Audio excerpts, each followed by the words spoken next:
Boa noite, pastor, tudo bem? Boa noite, Cida. Boa noite. Como é que vocês estão? Então, tá me ouvindo direitinho? Tá focalizado aqui? Eu estou ouvindo muito bem, alto e claro. Você está me ouvindo bem? Tô te ouvindo. Pastor, primeiramente, eu gostaria muito de te agradecer por estar participando hoje dessa live com a gente aqui. Falar um pouquinho mais, gente, do meu pastor, o pastor da nossa igreja, onde eu congrego, que é um prazer ter o senhor aqui com a gente hoje. Uma honra estar com você. Não somente, aliás, eu já te conheço, né? Mas poder falar um pouquinho do nosso pastor para a nossa comunidade brasileira, que eu acredito que tem muitas pessoas que não te conhecem, que gostaria muito de estar aqui hoje para te conhecer. Seja muito bem-vindo, pastor. Muito obrigada por aceitar o nosso convite. Prazer estar com vocês, Cida. Uma honra poder falar um pouquinho da nossa vida de imigrantes aqui nesse nosso querido Estados Unidos. Eu tenho certeza que vai ser uma conversa boa. Olha, tem alguém que já está falando, olha, já diretamente de Brasília. Ah, Fernanda já foi uma das nossas entrevistadas. Fernanda, seja muito bem-vinda, querida. Hoje eu vou te apresentar o nosso pastor. Pastor, mas primeiramente eu faço essa pergunta para todos os nossos convidados. Quem é o pastor Thales? De onde o pastor Thales é e como o pastor Thales chegou aos Estados Unidos? Legal. Tá bom, meu nome é Thales Farias de Araújo. Sou do longínquo Belém do Pará, daquela terra distante lá no norte do Brasil, Belém do Pará. E cresci lá até a juventude, fiquei lá até os 20 e poucos anos. E vim para BH, para Belo Horizonte. Todo mundo tem que passar por Minas em algum momento da história, né? Fiz um curso missionário lá e permaneci 4 anos, baseado em Contagem, mais especificamente na Grande BH, na cidade de Contagem. Fiquei lá esse tempo. E depois fui para o seminário, me tornei pastor e fui ordenado no interior de São Paulo. Pastorei no interior de São Paulo por alguns anos. Vim para os Estados Unidos em 2008. Fiquei aqui 2 anos, 3 anos. Voltei para o Brasil e estou aqui desde 2014, aqui na Igreja de Malta. Basicamente, esse é um pouquinho da minha história. Bem rápido. Nossa, um pouquinho, imagina. Pastor, uma curiosidade. Eu sei que eu já conheço a sua história um pouquinho mais, mas qual foi, assim, a vocação? Desde quando o senhor teve a vocação de se tornar um pastor? Ok, a vocação pastoral aconteceu muito cedo. E eu fui para a igreja com 7 para 8 anos. Na época, ninguém da minha casa estava indo na igreja, a não ser minha avózinha, que morava numa outra casa, e eu acabava encontrando com a avózinha lá. Ela me deu algum suporte, mas por algo que eu assumo que é a vontade do Todo-Poderoso, que é a vontade do Deus maravilhoso, me levou essa força tremenda, que é o Espírito Santo, me levou até a igreja, e eu muito novo fui. E eu lembro de uma manhã, numa escola dominical, receber Jesus como Senhor e Salvador da minha vida. E a partir daí eu comecei a frequentar quase todos os ambientes da igreja, mesmo criança, mesmo muito novo. Eu estava envolvido com ele. E no ciclo de oração onde a minha avó participava, algumas irmãzinhas orando, batiam-se na minha cabeça e diziam assim: esse aí vai ser pastor, esse menino vai ser pastor. Eu lembro disso, mas eu não acreditava nisso. Mas ao longo dos anos, depois como líder de jovens, depois como professor da classe, sendo jovem ainda, já professor da Escola Dominical das Crianças, o prazer de ensinar a palavra, o prazer de estar na igreja, o prazer de falar das coisas de Deus, foi muito forte no meu coração. E é uma coisa até que eu posso dizer para quem quiser entender quão isso é importante. Por ter crescido na igreja, por ter investido a minha juventude na igreja, eu acabei evitando muita coisa ruim, Cida. Então, coisas que os jovens não precisam conhecer, eu não conheci. E a igreja me protegeu de muitas formas. Conhecer Jesus, andar com Jesus, me protegeu de muitos perigos da juventude. Louvo a Deus pela minha juventude na igreja. E até que esse chamado se tornou insuportável, já há 5 anos fazendo economia, na faculdade de economia, na UNAMA, Universidade da Amazônia. O chamado se tornou insuportável. Eu não conseguia mais continuar o curso que eu fazia na universidade. Eu já tinha certeza que eu não seguiria naquele curso, embora eu estivesse cursando aquele curso na universidade, na faculdade, sem condição de seguir naquele curso, porque não era minha paixão, meu desejo. A minha vontade era servir a Deus tempo integral. E foi aí que eu fui a uma agência missionária. Era, na época, Jucum, Jovens com a Missão. Fui trabalhar com eles. Fiquei 4 anos e de lá fui para o seminário, mas o alvo sempre foi servir ao Senhor no tempo integral. Mas é algo que, se você me perguntar como explicar, é algo que é um testemunho do Espírito Santo no seu coração. Aquele convite maravilhoso que Deus faz para você, viver para Ele, servi-lo. Nada mais faz sentido a não ser viver para a glória de Deus. É isso que eu posso dizer a você. Maravilha, maravilha. Pastor, eu já sou evangélica há algum tempo e até hoje eu me pergunto, quando eu vejo certos missionários, as histórias de certos missionários, realmente a pessoa tem que ter um chamado, né? Porque não é fácil largar tudo. Já acontece, tem irmãos da nossa igreja que saem para países onde tem que pregar a palavra, é totalmente escondido, não pode falar para onde que eles estão pregando essa palavra. Tem que ter um chamado muito forte, porque Cida, eu acredito que esse não é o meu chamado, porque é muito difícil. A gente vê cada histórias dos missionários que o senhor traz para falar aí na igreja, é muito difícil, não é uma vida tão fácil, né? Talvez o chamado para o missionário que vai para o campo, vai para uma tribo indígena, vai para um país muito diferente, com uma linguagem diferente, com uma cultura diferente, talvez isso nos assuste. Mas uma coisa é verdade, Cida. Todo cristão, todo aquele que é chamado por Cristo, que teve um encontro com Jesus, tem um chamado, tem uma vocação. Talvez não seja essa de ir para o outro país, para ser um pastor, para ser um professor, para ser um discipulador, mas todos são chamados. Há um chamado de Deus para todos os cristãos. Se você teve um encontro com Jesus, Deus te deu um dom. A gente sempre ensina isso. Deus te deu um dom e o seu chamado está nesse dom. E, aliás, essas coisas se misturam, o seu dom e o seu chamado. Então, tem gente que não vai para o outro lado do mundo, mas tem gente que vem aqui a dar aula para as nossas crianças, que é uma coisa que você tem visto e tem feito. Tem gente faço aí na igreja. Exatamente, tem gente que não vai subir no púlpito e pregar, mas evangeliza e fala do amor de Cristo para os colegas de trabalho. Outros não se aproximam do louvor da igreja, mas visitam os hospitais. A questão fundamental é você descobrir para o que foi que Deus te chamou e qual é a razão da sua vida no reino de Deus. Porque, para mim, esse é o segredo da felicidade. Gente feliz é gente que está fazendo o que deve fazer. Sim. Olha, não, deixa eu só falar uma boa noite. Olha quem está nos assistindo, Felipe. Ô, Felipe, beijo toda a família. Amo vocês. Eu sempre falo para a Bruna, eu amo seu marido, Bruna. Ainda bem que ela não tem ciúme, né? Porque eu acho que a metade da igreja ama essa família. Felipe tornou beijo para você, mano, lá no Brasil. Beijo, Bruno. Beijo, Felipe. Beijo, família. Tem um pessoal aqui que está falando, boa noite, Cida. Boa noite, pastor. Tudo bem? Tem muita gente falando, as mensagens passam rápido, gente. Eu vou tentar falar, mas a gente tem tanta coisa para falar com o pastor. Pastor, e o bom da sua família, existe famílias de pastor que ele é pastor e a família não segue. Porque eu sei, a Almíria está sempre lá, a sua filha canta maravilhosamente bem, graças a Deus por isso, né? É muito difícil, deve ter uma família que fica separado nos caminhos do Senhor, principalmente na sua profissão, de ser pastor e não ter a família a te apoiando, estando com você todo o tempo. Existe casos assim que o senhor conhece?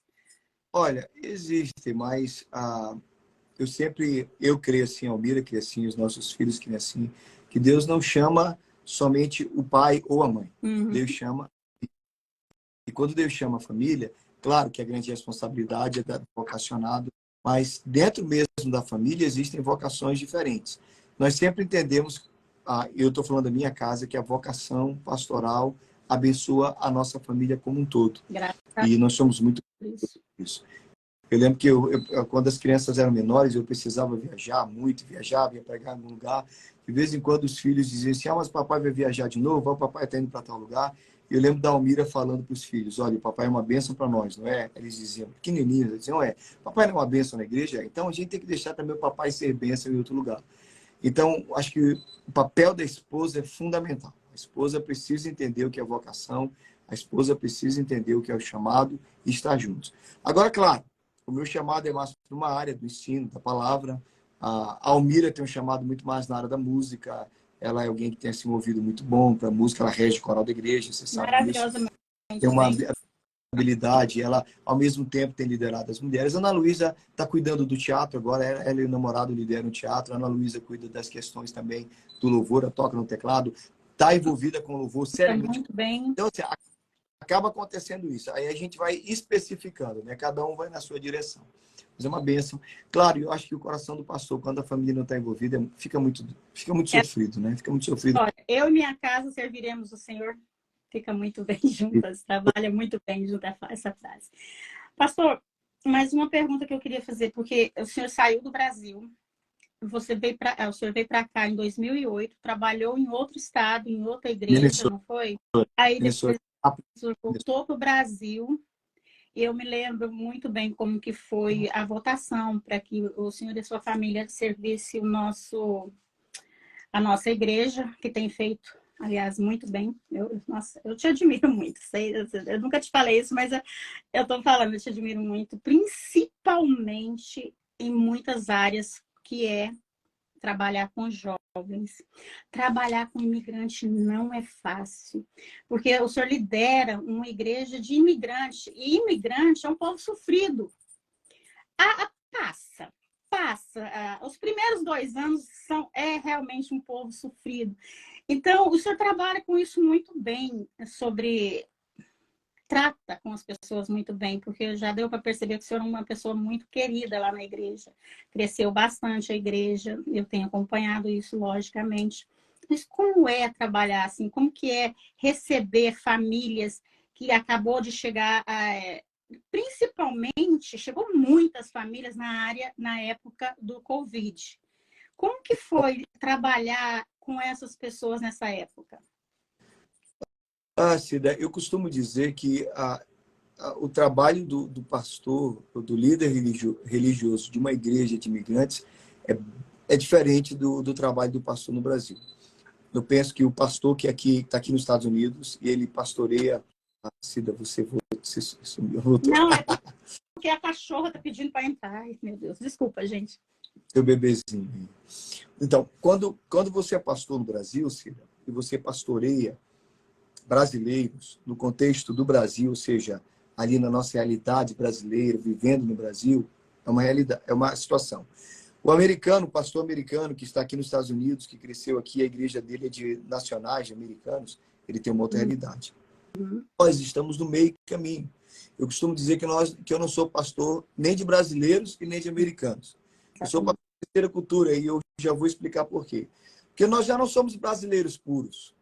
A gente já se envolveu demais com essa cultura aqui, concorda? A gente já está envolvido com a cultura, com a maneira de viver, com o jeito americano de viver.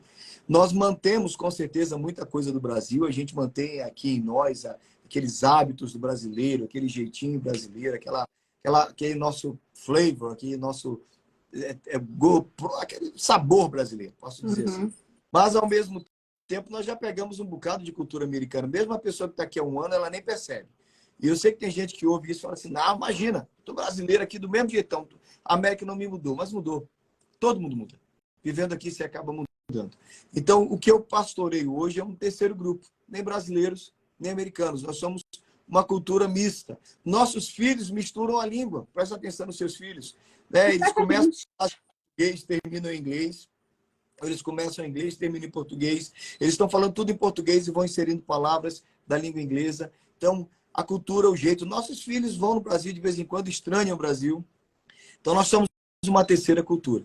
E é preciso uma certa habilidade para lidar com isso, até porque, outra coisa que eu costumo dizer, o imigrante é um sujeito guerreiro.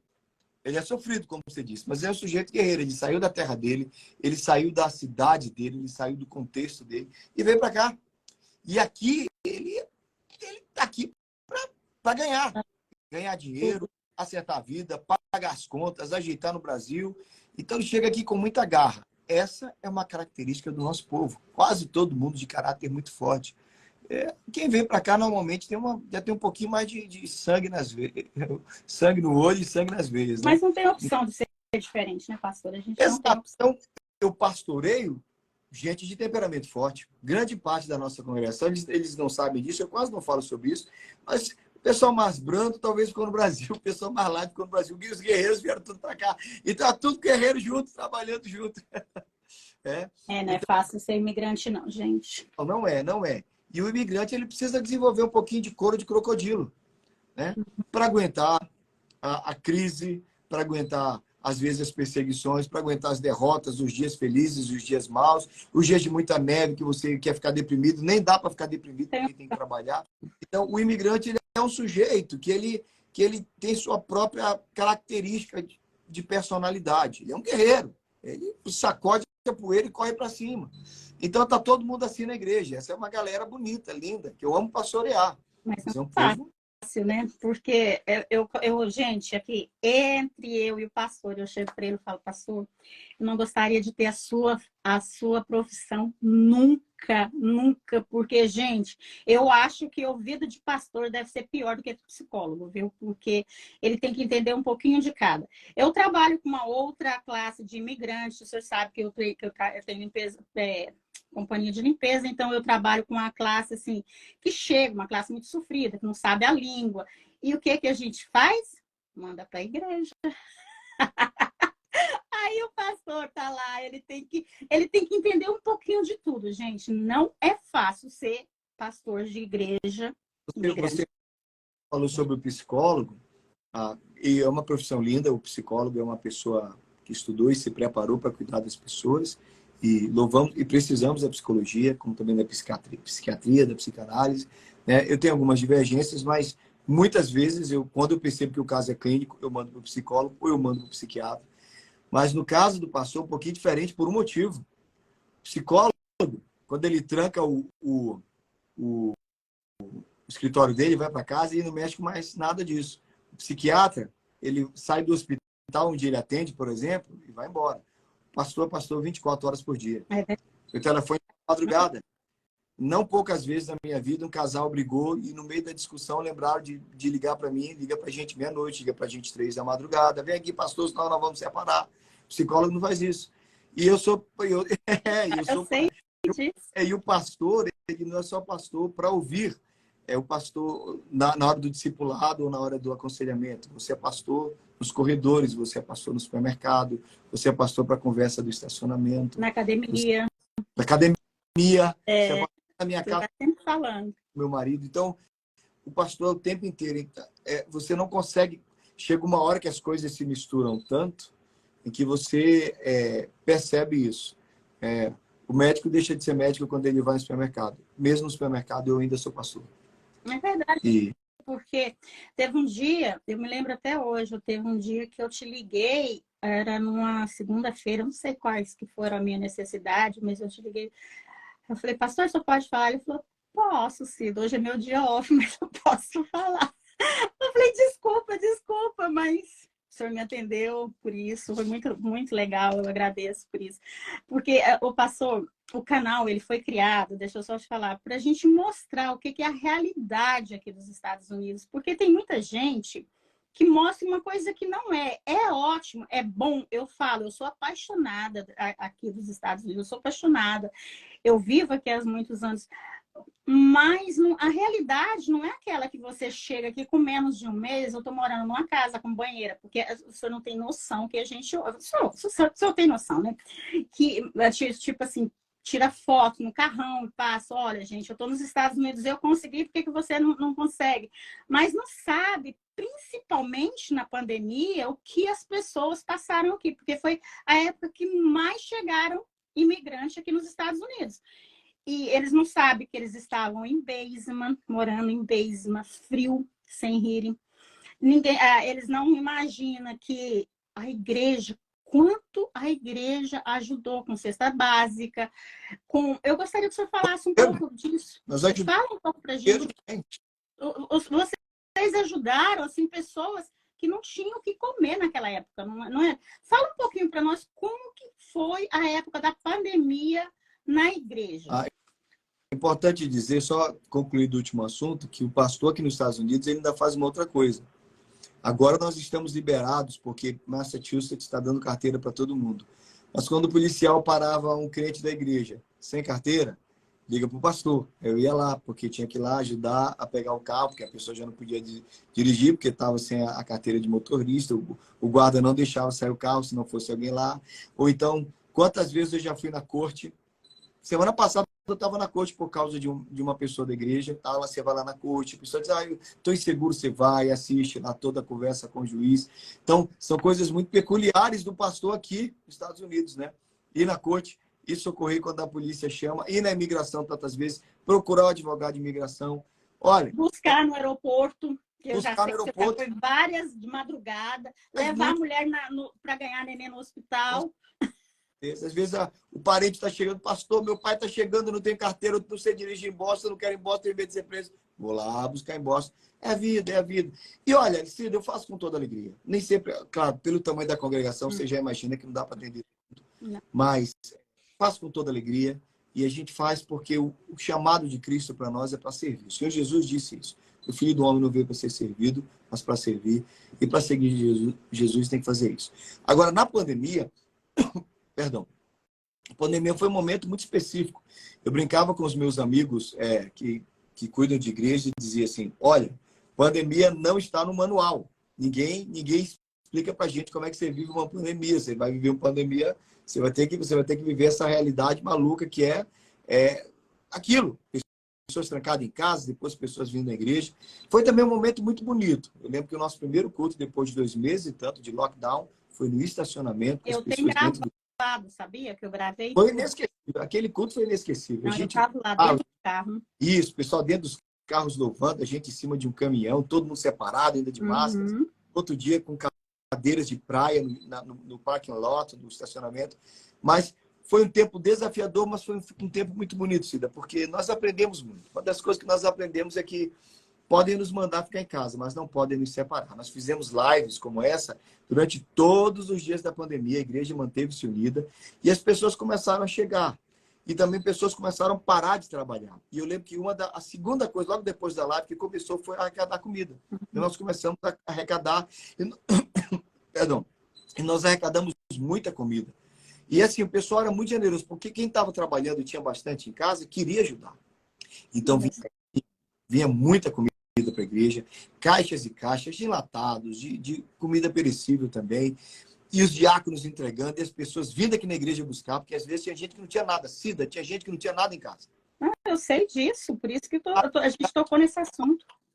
Sim, a pessoa dizia, não tem nada em casa, me disseram que a igreja de vocês está dando cesta básica, estamos, venham aqui.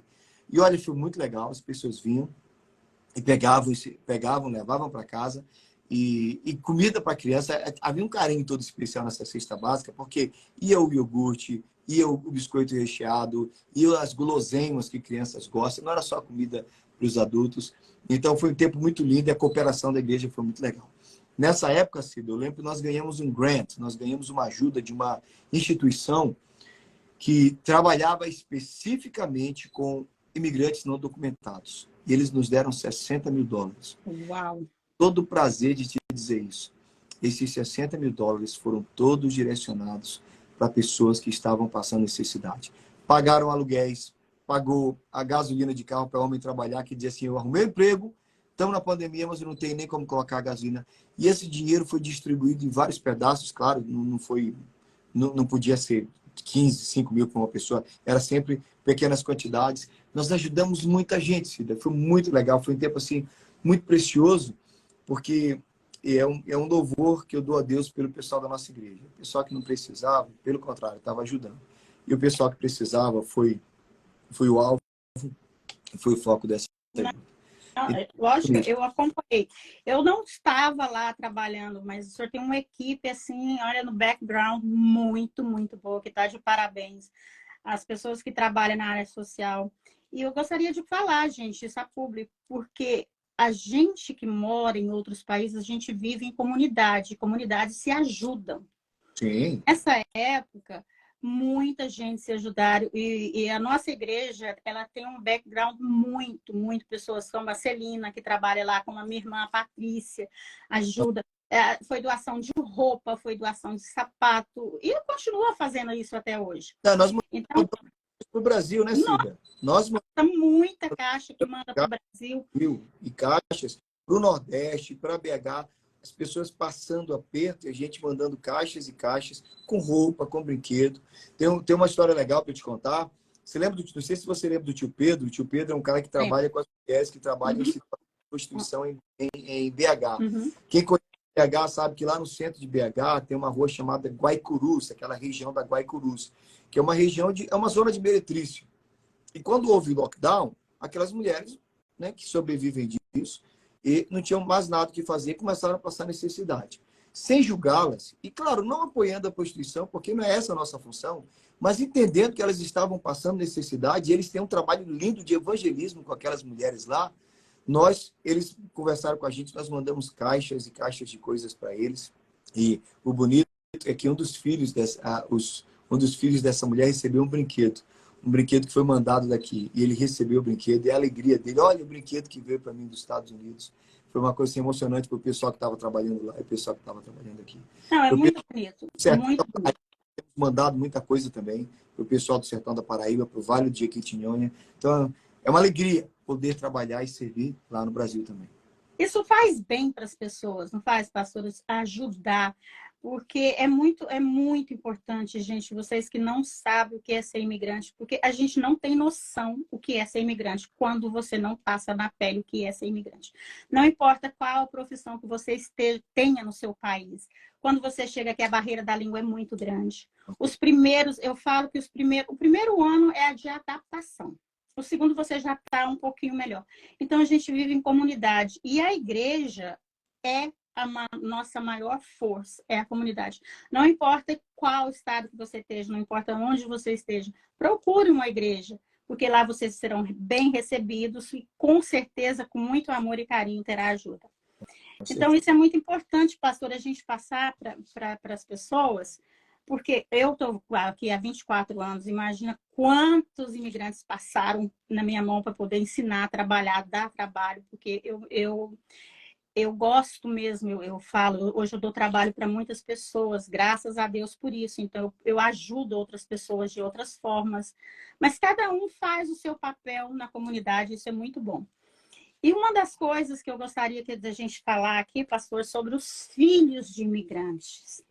Aí nós temos, assim, uma barreira bem grande. Por quê? Os filhos de imigrantes, eles não falam português. Os pais não falam o inglês, não aprendem o inglês. De maneira nenhuma passei por isso, gente. Estou falando que eu senti na pele. E o que acontece? Eles vão, às vezes, muitas das vezes, se você não tiver uma direção, uma igreja, eles vão para caminhos muito mais fáceis, que eles se julgam mais fáceis, entre aspas. E o que a igreja faz e ajuda? Que é uma das coisas que eu admiro muito a nossa igreja, e principalmente o seu papel, que é trabalhar com os jovens, levar os jovens para a igreja. Isso, pastor, eu vou te falar com sinceridade, é uma das coisas que eu mais admiro da nossa igreja, é o trabalho que vocês fazem com os jovens da nossa igreja. Então, eu gostaria que o senhor explicasse um pouquinho qual que é a função da igreja na vida desses jovens imigrantes. Deixa eu voltar um pouquinho o que você falou. Cida, quando eu cheguei aqui em 2008, eu lembro que eles me deram um conselho que eu falo para todo mundo. Não se preocupe com o seu filho aprender inglês. Ele vai aprender inglês. Uhum. Foi um americano que me falou isso. Quem me falou isso não foi um brasileiro, foi um americano. Ele falou, não se preocupe com o seu inglês ou com o dos seus filhos. Você vai aprender o que você puder e os seus filhos vão falar inglês muito melhor que você. Mas, em casa, fale português. E faça seu filho aprender português e falar português com você. Porque na rua ele vai falar inglês. E não deixe ele ficar preguiçoso e querer só falar inglês com você. Aí eu perguntei para quê? E esse homem, um amigo querido, David Dibby, ele falou assim, porque o português é a língua do coração. O português é a língua do coração. Vai ser a sua conexão com os seus filhos. Se você deixá-lo perder o português, ele vai acabar perdendo essa conexão com você na sua língua mãe. E o português é a língua em que melhor você expressa os seus sentimentos. Eu amo você, papai está com saudade, papai está achando você linda, nossa, meu filho, como você fez isso muito bem. E você se expressa muito bem de coração para coração na língua portuguesa. Quando os pais começam a permitir que os filhos respondam, e é o que acontece aqui, como é que o filho pede português? O Cida, você conhece isso? Deixa eu explicar para quem está assistindo a live. O filho pede português assim. O filho começa a falar com o pai em inglês e o pai deixa. E eu vejo já alguns pais bem mais sábios dizendo, fala com o papai em português. Aqui em casa você fala português. Porque eles falam inglês o dia inteiro na rua. E claro que a criança, principalmente o adolescente, ele começa a ficar mais perigoso, mais preguiçoso também. Ele não faz com você, ele vai ter que pensar. Mas é comprovado pela ciência, Cida, todo bilíngue tem uma velocidade de raciocínio muito maior. Quando você tira essa capacidade de ser bilíngue de uma criança, você está tirando a inteligência dela. Porque quando ela raciocina em inglês e português, ela consegue transitar de uma língua para outra rapidamente. Faz bem para ela, porque ela fica com com uma maior capacidade de resposta, tanto linguística como mental. É neurociência pura. Então, você que está tirando o português do seu filho, você não sabe o que você está fazendo. Você está tirando o emprego dele no futuro. Porque quantas pessoas que nós conhecemos que arrumaram um bom emprego porque eram bilíngue. em línguas. E quer saber o quê? Quem já é fluente em português e inglês para aprender espanhol Rapidinho. é rapidinho. Então, sugestão de amigo para você que é pai de imigrante, você que é imigrante, pai de filhos do Brasil, chegou aqui, nunca deixe o seu filho perder o português. Nunca deixe. Fale português em casa e você pode exigir. Filho, fala com o papai e com a mamãe em português. É a linguagem do coração. Foi um conselho que eu vi de um americano e nós mantivemos lá em casa. E os meus filhos falam muito bem português. Eles têm até hora que eu até me surpreendo com o vocabulário deles. Então, voltando a isso. Às vezes o filho perdeu. Ninguém deu esse conselho. E eu vejo uma primeira função linda numa igreja de brasileiros. É a igreja onde os filhos recuperam a linguagem dos pais. Eu tenho aqui de cabeça 3 rapazes, aqui da igreja, que chegaram com um português muito ruim na igreja, porque só falavam inglês em casa, embora fossem filhos de brasileiros, e que na convivência com os outros jovens, melhoraram o português deles. E tem um que eu falo assim, rapaz, quem viu você, hein? Como você está falando bem português? Deus, porque era assim, ô minha mãe, ô meu pai, ô meu pai. É muito engraçado. Era, ô minha pai, ô meu mãe, isso. Ô minha pai, ô meu mãe falou. E aí foi melhorando, porque na interação com outros jovens. Eu acho isso muito lindo. E outra coisa bem legal é que nós somos uma equipe grande. O Rodrigo, por 8 anos, liderou os jovens. E eu estou lá junto com ele, porque eu estava cuidando do teatro. O louvor da igreja também tem sempre espaço para os jovens. A classinha das crianças, temos muitos jovens trabalhando. E eu creio, eu posso falar isso da Betel. A Betel é um lugar onde tem espaço para os jovens trabalharem. E é um lugar onde eles são respeitados e valorizados. Claro que nós temos defeitos, como qualquer outra igreja, mas para nós a vida do jovem é muito importante. Tanto é que um dos nossos grandes eventos anuais é o acampamento dos jovens, que acontece agora, vai acontecer agora no Labor Day. E eles voltam de lá em chamas e voltam de lá pegando fogo. Mas o que eu acho que de melhor eu posso falar para vocês sobre o que acontece com os nossos jovens é que aqui eles ouvem a palavra de Deus. Porque é o dia inteiro, Cida, ouvindo tudo o contrário. É verdade. A gente está aqui no dia a dia conversando com eles e eles falam para nós, olha, lá na minha escola, professores falam para nós isso, com respeito a drogas, com respeito ao seu posicionamento, à sua sexualidade. Então, todas as ideias são passadas para eles. Quando eles chegam na igreja, que eles ouvem a palavra de Deus, eles falam, é isso que eu creio, é isso que meus pais me ensinaram, esses são os princípios que os meus avós creem e eu quero viver para isso. E a igreja se torna um porto seguro para os jovens. Cida, eu nunca usei droga. Eu tenho 52 anos. Eu nunca usei droga. Eu não sei o que é usar droga. Eu não sei o que é ficar bêbado. Eu não sei, eu tenho 52 anos e não tenho vergonha de dizer. Eu não sei o que é ficar high. Eu não sei o que é ir numa balada. E quem me livrou de tudo isso foi a igreja. É verdade.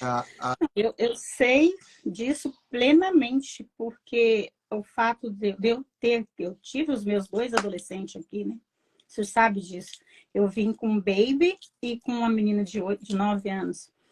E foi o meu filho que me levou para a igreja aqui. Mas uma coisa assim que eu vou contar é que o senhor já sabe a história do Clayton, né? O Clayton, eu criei a Scarlett na igreja, criei o Clayton. E passou um tempo, ele saiu. Hoje, graças a Deus, ele está voltando para a igreja. E uma das coisas que eu faço com os meus netos, eles vêm para casa no sábado, dormem aqui em casa, que eu chamo de Grandma's Day. No domingo, eu levo ele para a igreja. Comecei a dar aula na igreja, desde que eu tinha o Clayton. E eu comecei com os meus netos. Tipo, eu começo na primeira classinha e vou acompanhando eles. Eu até falei para a Gil, eu falei, a hora que o outro subiu, eu vou parar de dar aula. Ela falou, não, mas não pode.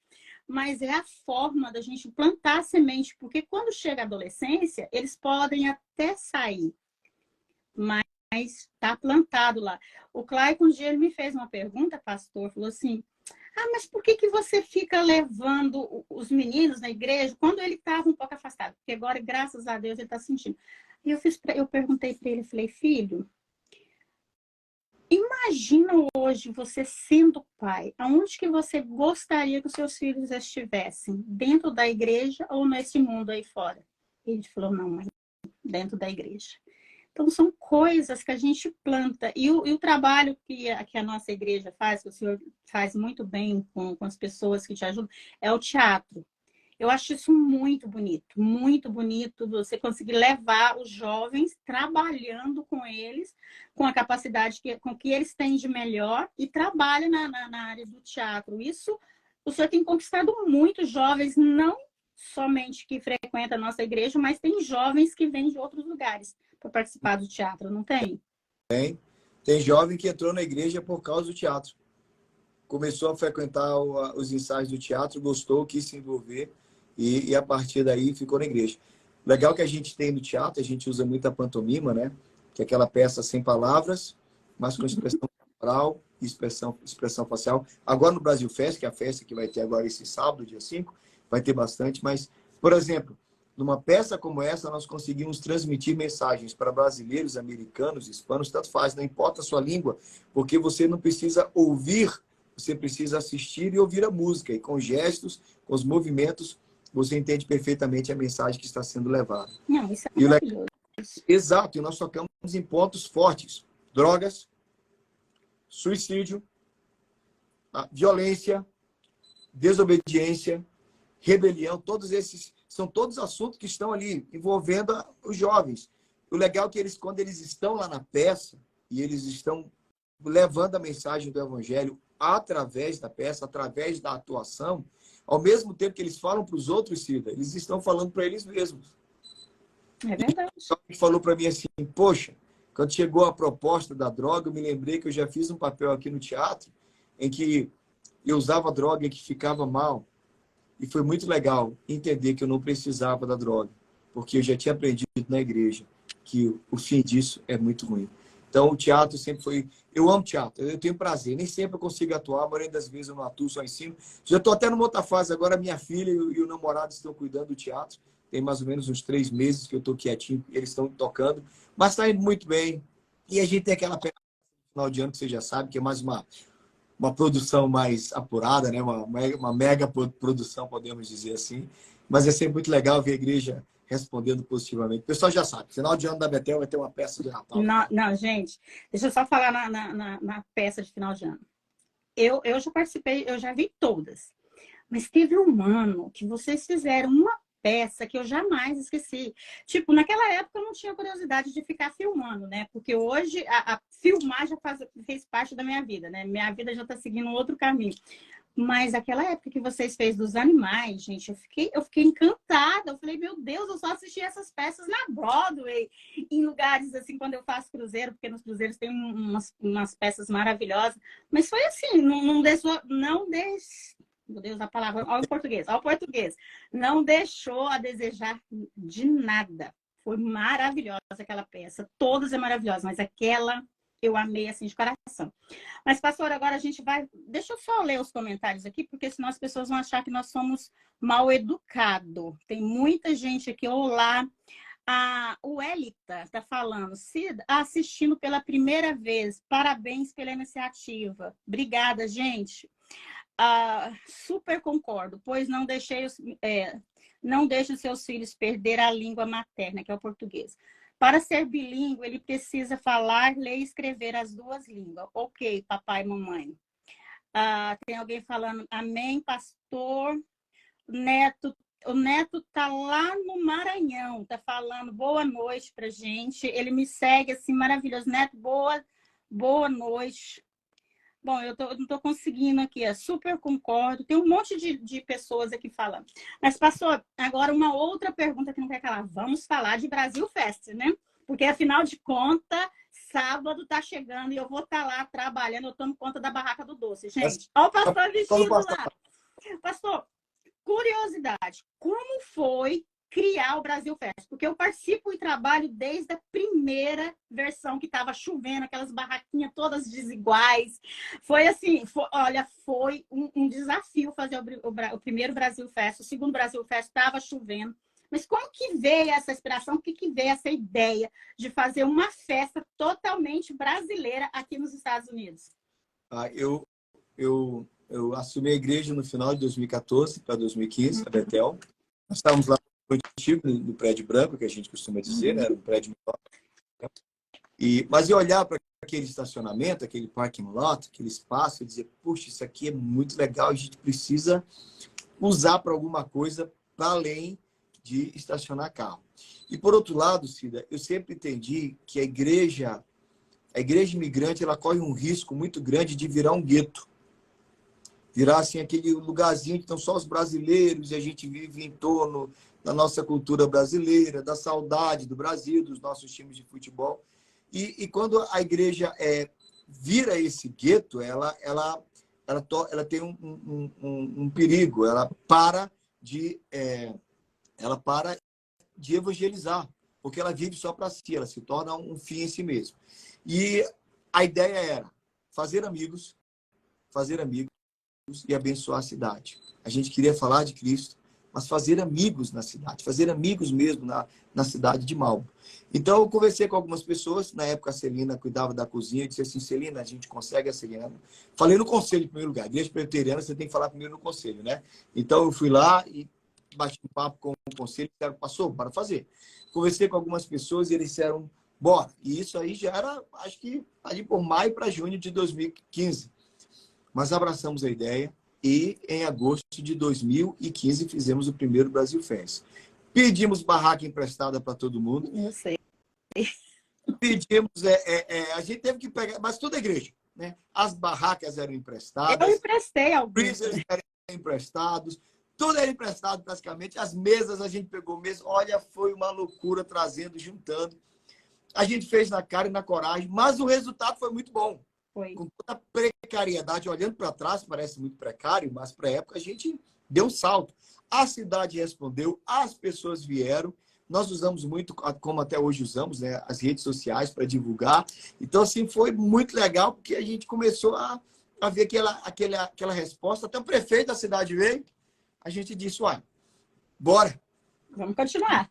Um pouquinho da nossa cultura brasileira. Em 2016 fizemos novamente. E a partir daí nós fomos aprendendo. Na verdade, a gente aprendeu errando, aprendeu acertando. A cada ano a gente foi trazendo melhorias, né? E a cada melhoria, cada ano também a gente viu mais pessoas se aproximando. Agora é que você já sabe, tanta gente vindo. A gente vende em média 2.000 pastéis, 2.000 espetinhos. E é importante... Acarajé, tem alguém que está perguntando se tinha acarajé. Não, tem a acarajé da baiana, da nossa querida Alexandra. A Alexandra vem e faz a acarajé de uma baiana abençoada por Jesus, uma serva de Deus. Tem acarajé, eu já falei espetinho e pastel. Temos aquelas comidas lá do Goiás, gostamos. Tem mané pelado, tem pamonha, tem calcana, tem curau, entendeu? Eu estou recebendo aqui na igreja uma pessoa que sabe fazer o empadão goiano. Não deu para fazer esse ano, mas ela disse que ano que vem vai ter empadão goiano. Então a gente tem tudo. Nós temos caldos, nós temos feijoada, tem uma feijoada deliciosa, que eu até aconselho, coma feijoada e leva para casa, porque no outro dia está melhor ainda, congela. Feijoada para mim é o seguinte, congela, parece que a gente congela, parece que ela ganha mais gosto ainda. Parece que fica melhor, né? Então, assim... Tem o face paint, que é aquele negocinho de pintando o rosto das crianças. Pula para as crianças. Somos 3 pula-pulas agora, né? Um slide, onde as crianças descem. Tem os 2 pula-pula pequenos, os menores para idade intermediária. Tem muita coisa. Tem sempre muita coisa acontecendo.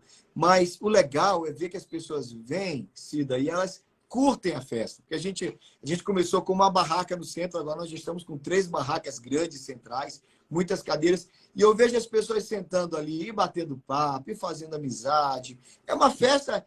O Brasil Fest foi pensado como uma festa de passagem rápida. Você entra, come alguma coisa e segue viagem. Não é uma festa para você ficar horas, né? Mas o pessoal vem e fica. Elas ficam. As pessoas ficam. E do meio de tudo isso tem muita música cristã.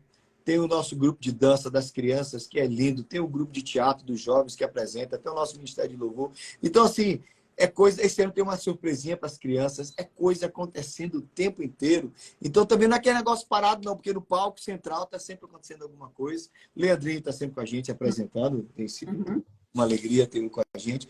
É legal, Silvia. É legal. Eu curto bastante. Eu gosto muito. Gente, olha só para vocês. Deixa eu só falar uma coisa aqui, pastor. O pastor mudou o jeito dele falar. Ele ficou sorridente em falar no Brasil Fest. O senhor mudou, a sua face mudou completamente. Tanto que você tem emoção em falar do Brasil Fest. E já virou uma festa tradicional da cidade, não virou? Porque eu vejo que o prefeito da cidade está lá. Eu vejo que o nosso cônsul, geralmente ele está lá. Eu não sei que o novo cônsul vai estar esse ano. Ele trocou de cônsul agora, né? Trocou. Então, eu não conheço o cônsul novo, mas eu vou convidá-lo. O outro esteve com a gente, acho que 4 edições do Brasil Fest. De Boston. Olha, gente, olha que tem muita coisa boa. Não perca. Se eu fosse vocês, eu não perdi. Eu não tenho como perder, né? Porque eu vou estar lá trabalhando. Eu estou lá cuidando dos doces. Diverte mais. O pessoal pensa, agora eu estou aqui, eu estava lá fora, estou montando já as barracas. Hoje é quinta-feira. São quinta-feira, 10:50, mas a galera está lá montando as barracas.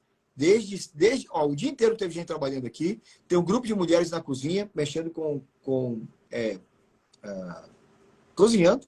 Tem um grupo de homens montando barracas, montando palco. Hoje é quinta-noite e a coisa já está acontecendo faz muito tempo. Não acho que começou agora, não. Desde maio as coisas estão se movimentando. O pessoal da Acarajé está lavando feijão, preparando feijão, tem 2 semanas. Olha, não para. A feijoada está rodando já desde hoje. A nossa feijoada já está no fogo. Tem gente mexendo com feijoada. É assim. E o legal é isso. Esse movimento, a igreja cheia, gente para um lado, gente para o outro. E vendo a coisa acontecer. É isso que é o bonito, né, pastor? Eu cito muito essa palavra. Eu cito muito essa palavra comunidade. Porque é assim que a gente tem que viver. Eu vou falar um testemunho de uma coisa que aconteceu comigo no passado. Que foi através da igreja que eu tive ajuda. Porque algum tempo atrás, o senhor não era pastor ainda não, da igreja. Então, eu era uma pessoa recém-chegada aqui, não sabia falar a língua, não sabia fazer nada. E o que aconteceu? Eu precisei de operar meu joelho. Eu precisei de operar o meu joelho. E eu não tinha ninguém. E também nem sabia falar a língua, nem sabia falar nada. E nesse dia, foi a Tânia, foi a Silvia, ela não participa mais da nossa igreja. Uma me levou para o hospital, ficou comigo até a hora que podia. Depois, quando eu acordei, estava a Tânia lá, que eu amo de paixão. Tânia, beijo para você. Ela está no Brasil ainda, né? Aí a Tânia cuidou de mim, me levou para casa e ficavam pessoas revezando para levar comida, para cuidar de mim.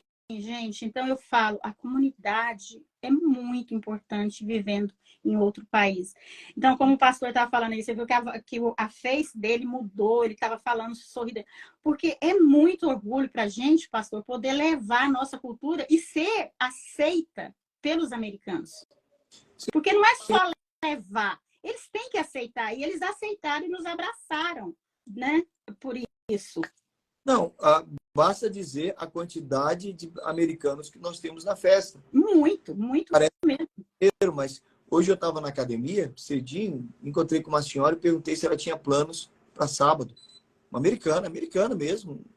Olhei para ela e disse, você tem planos para sábado? Ela olhou para mim e falou, Brasil Fest. Olha que legal. Eu fiquei surpreso. Uau, você já está sabendo assim. Sábado eu vou lá. Então, é muito legal quando as pessoas podem ter contato com essa nossa cultura brasileira e se alegrar com a nossa cultura. E ver. Porque quando o brasileiro começa... Isso é muito imigrante. Às vezes ele vai ficando encolhidinho, né? Ele vai assim... eu não falo a língua, eu não sei direito como fazer as coisas, eu ainda não conheço bem a cultura. E ele fica muito acanhado. É natural isso. E isso acaba gerando uma distância. E é nessa hora que eu acho muito legal, quando a gente faz uma festa como essa, que o americano olha para nós e vê, olha a alegria do brasileiro. E a gente pode ir até o americano e dizer, vai lá na nossa festa, vem conhecer a nossa comida, vem conhecer o nosso estilo, vem ouvir esse nosso jeito de cantar, esse nosso jeito de se divertir. E, via de regra, os americanos saem muito bem impressionados. Eles gostam de coxinha. Adoro. Coxinha. Pão de queijo. E É, pão de queijo. queijo eles adoram.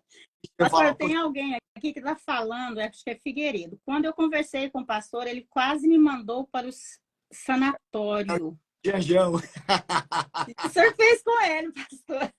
Não, mesmo da igreja, o Janjão. Ele falou assim, quando eu conversei com o pastor, ele quase me mandou para o sanatório. Ele estava zoando. Pastor, mas voltando agora. Eu sou da igreja também. Voltando no Brasília Fest. Fala pra gente sobre a segurança. A pessoa precisa ter medo de estar no Brasília Fest? Não, porque olha só, para essa festa vem sempre a polícia de Marlboro. Ano passado nós tínhamos um policial, depois veio outro policial, ainda tinha o chefe de polícia, veio o Chief, está sempre com a gente.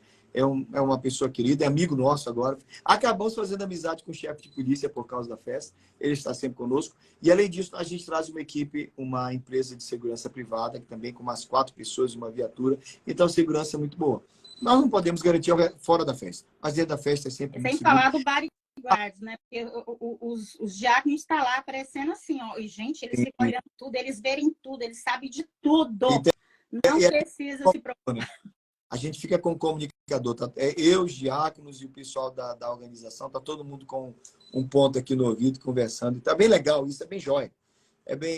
Claro que a questão de segurança ela não pode ser garantida, mas os Estados Unidos é um país seguro também, graças a Deus, a gente pode louvar a Deus. A gente esquece chave dentro do carro, esquece carteira dentro do carro. Ainda dá para fazer isso aqui em Marlboro, né? E em questão às crianças, pastor, como que é o cuidado com as crianças? Eu sei que a gente tem pessoas que são enfermeiras, que caso aconteça alguns pequenos acidentes, temos pessoas lá para cuidar, não é isso? Eu, gente, fiz o curso de primeiros socorros, oferecido pela igreja. Não sou uma enfermeira, mas já estou preparada para dar primeiros socorros para as pessoas, para as crianças, qualquer pessoa, porque eu me lembro de num Brazilian Fest que a gente era lá na Igreja Branca, caiu uma criança e ele foi socorrido. Então, na medida que a gente pode ajudar, né, o que a gente pode fazer, mas se não puder também fazer, será atendido muito rápido. Então, vocês não precisam preocupar com isso. Não é verdade, pastor? Claro, um evento como esse, com muita gente, a gente não pode garantir que ninguém vai tropeçar. Mas você pode torcer o pé na festa nossa, como você pode torcer o pé na frente da sua casa. Uhum. Você pode cair. Essas coisas fazem parte. É muita gente junto, é claro. Mas dentro do possível, com a graça de Deus, nós temos sido muito cuidadosos e Deus tem nos protegido.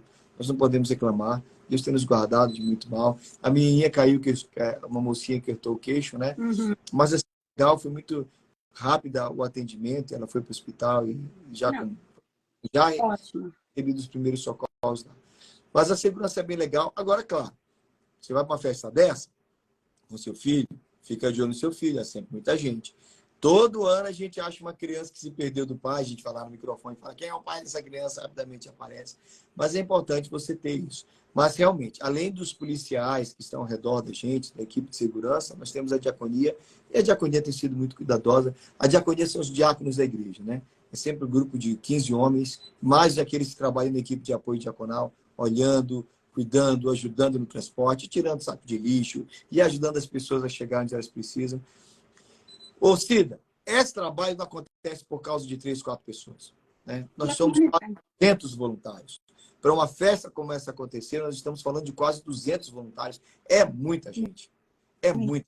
É por isso que eu estou citando os cuidados, porque eu quero mostrar para as pessoas o quanto estão resguardados, enquanto vocês pensam em tudo. Porque é o que eu já falei, eu gostaria de parabenizar as pessoas que estão no background, like a Eni, a Celina, que está cuidando aí da comida do Brasília Fest. Gente, aquelas mulheres têm uma energia que eu fico lá trabalhando na barraca e eu fico ouvindo. Elas estão sempre ligadas se está faltando alguma coisa, se tem alguma coisa. É um cuidado, gente, muito grande. É muita gente trabalhando com uma força de vontade para o seu bem-estar. Eu quero falar para o senhor que hoje eu estou participando de um Global Internship, que é um curso. Eu tô sempre estudando, porque eu coloco na minha cabeça, quem não sabe não tem como ensinar. Então, eu estou sempre estudando, me aperfeiçoando na minha área. Graças a Deus, tá bom. E eu estou fazendo isso numa igreja lá em Oratão. E hoje eu estava conversando com o pastor da igreja lá, né? Aí ele é da África, né? Aí eu falei assim, o que você vai fazer no sábado? Olha já comercial, onde que vai puxando? O que você vai fazer no sábado?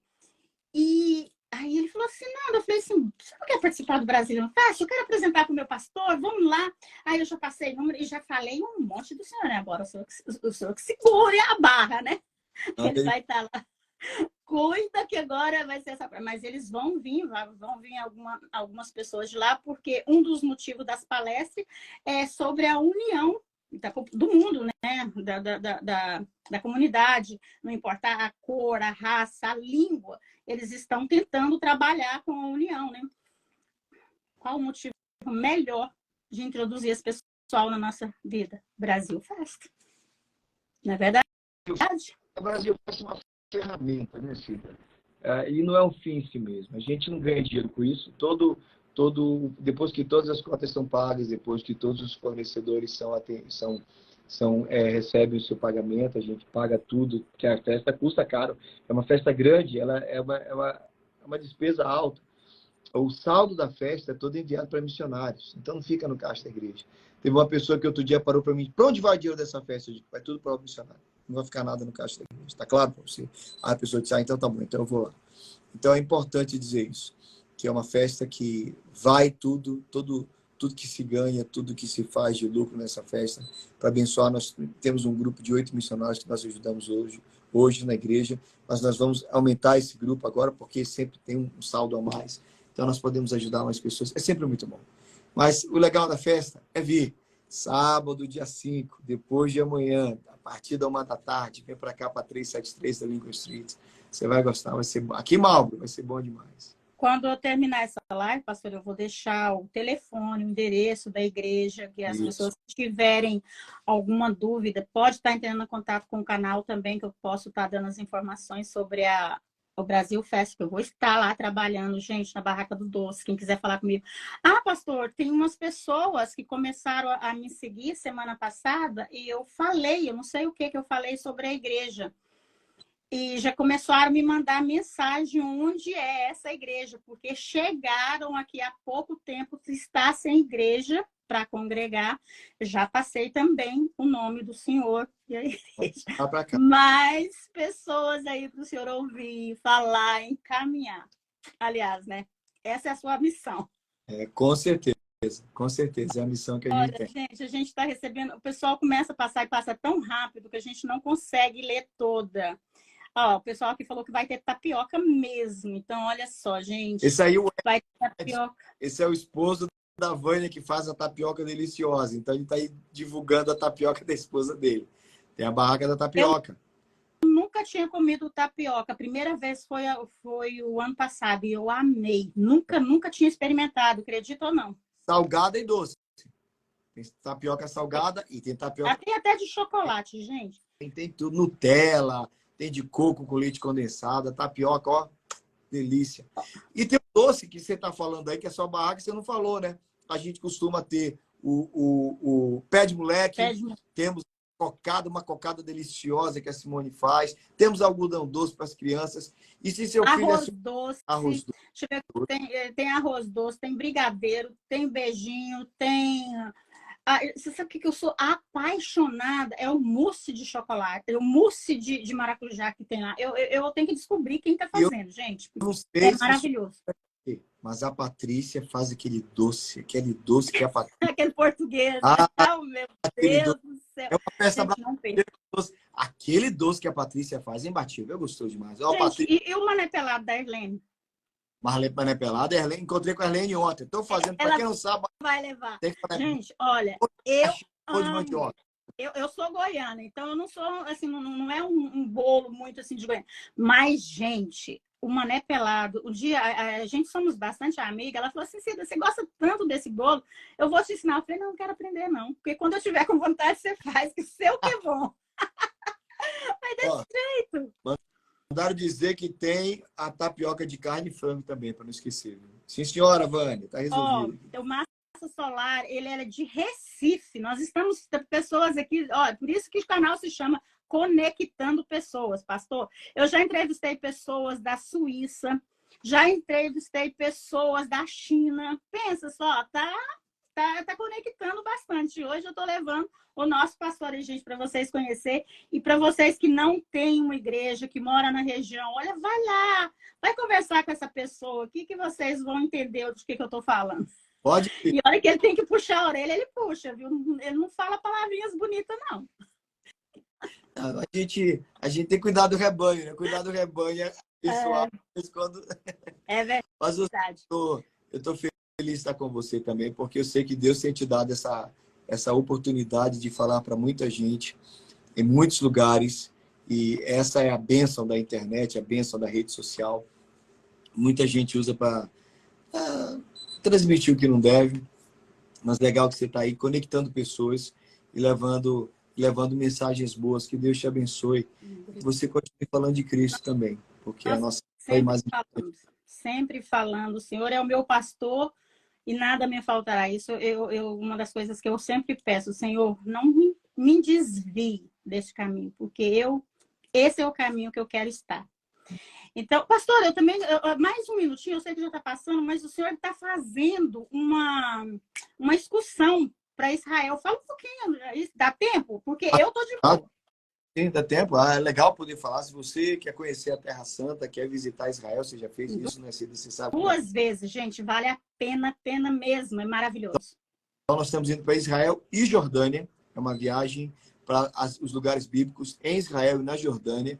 É uma viagem, eu tenho dito que é uma experiência espiritual, porque o que é que vai acontecer? Nós vamos passar pelos lugares, o guia turístico vai nos conduzindo, e eu vou levando a palavra de Deus, e a cada local eu vou abrir a Bíblia, a gente vai conversar sobre aquele local, biblicamente, e ao mesmo tempo trazendo uma mensagem para o seu coração.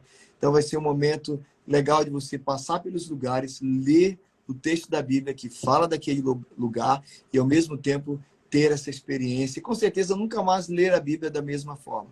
Essa é uma possibilidade que você já sabe. Quando você pode dizer, então Jesus estava no Mar da Galileia. Inclusive, quando eu visitei o Mar da Galileia, você tem aquela visão, não aquela visão que você inventou na sua cabeça, mas você esteve lá, você viu as dimensões dos muros de Jerusalém, você percebeu a distância de uma cidade como Jericó até Jerusalém. Então, todas essas coisas vão entrando na sua cabeça, então fica muito mais fácil ler a Bíblia e visualizar o texto bíblico. Andar por onde Jesus andou é uma experiência fora de série. Você está convidado, vamos com a gente em outubro desse ano, outubro de 2023. Bora lá.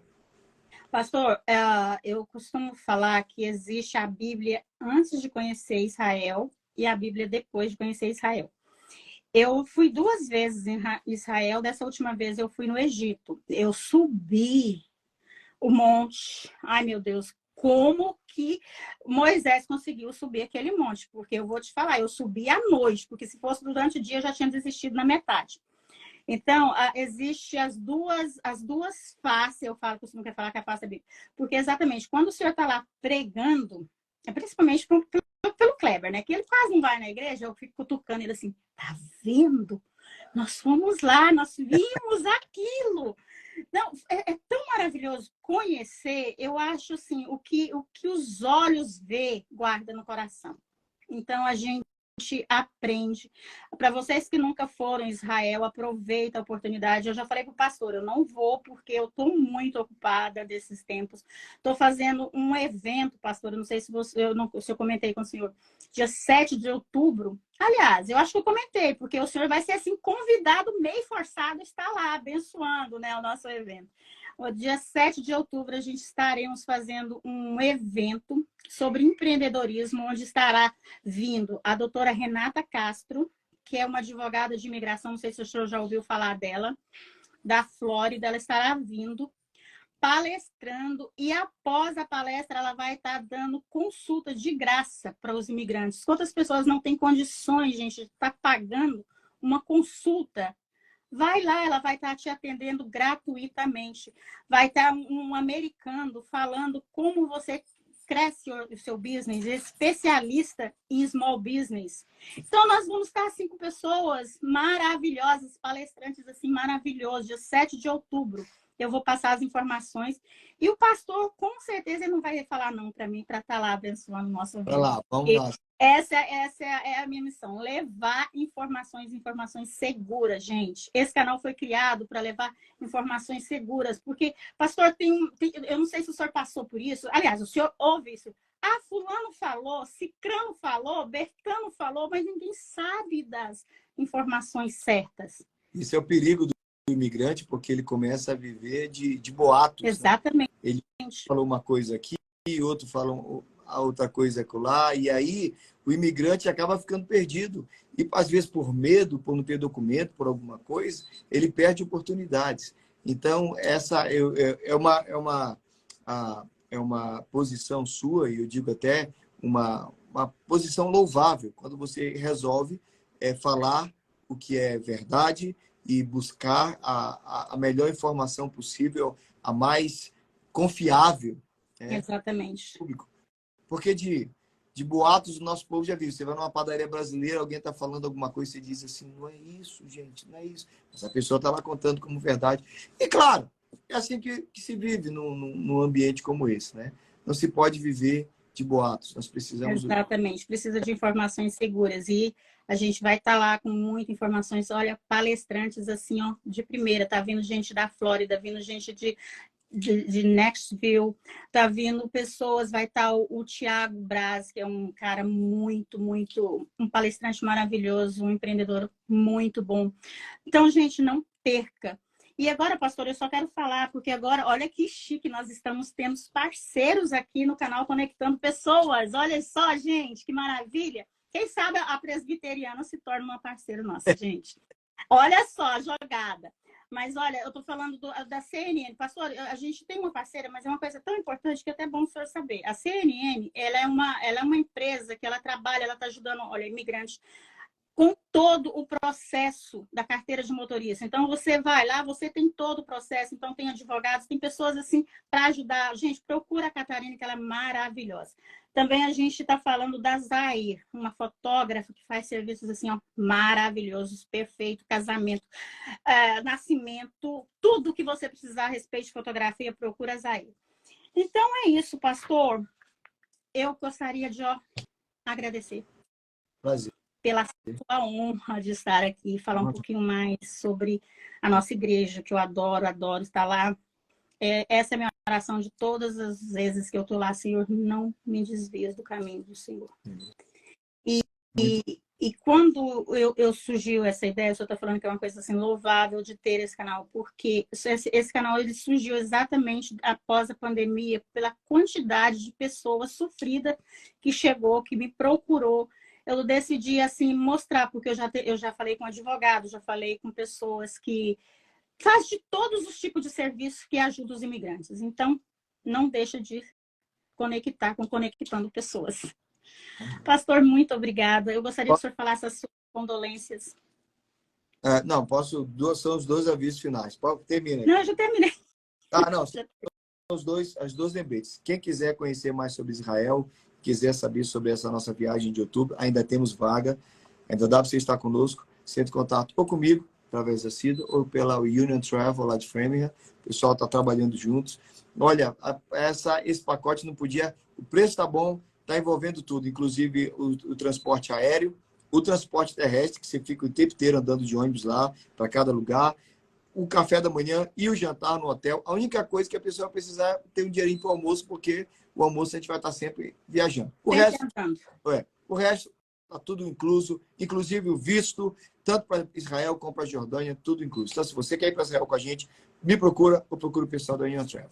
E sobre o Brasil Fest, é importante lembrar, sábado a gente começa 1 da tarde. Sábado, 5 de agosto, 1 da tarde. E vamos até umas 7, 8 horas. Mas não deixa para ver 8 horas, não. Porque às vezes tem gente que quer vir aqui 6, 7, chega aí, às vezes tem a comida que a pessoa mais queria e acabou. Então, vem mais cedo, vem passar a tarde com a gente. A partir da 1 da tarde tem comida boa aqui até as 8 da noite. É isso aí. Pessoal, não perca o Brazilian Fest. Eu que já te falei, vou repetir novamente. Procura uma igreja, não fica sozinho, não fica achando que ninguém te ama. Você será recebido, né, pastor, com certeza. muita alegria. Tem muita gente boa que vai te receber de braços abertos lá. Inclusive eu. Tá perguntando se tem transmissão. Sim, a gente transmite pelo YouTube e o Facebook a festa. Se você estiver no Brasil e quer assistir uma festa brasileira nos Estados Unidos,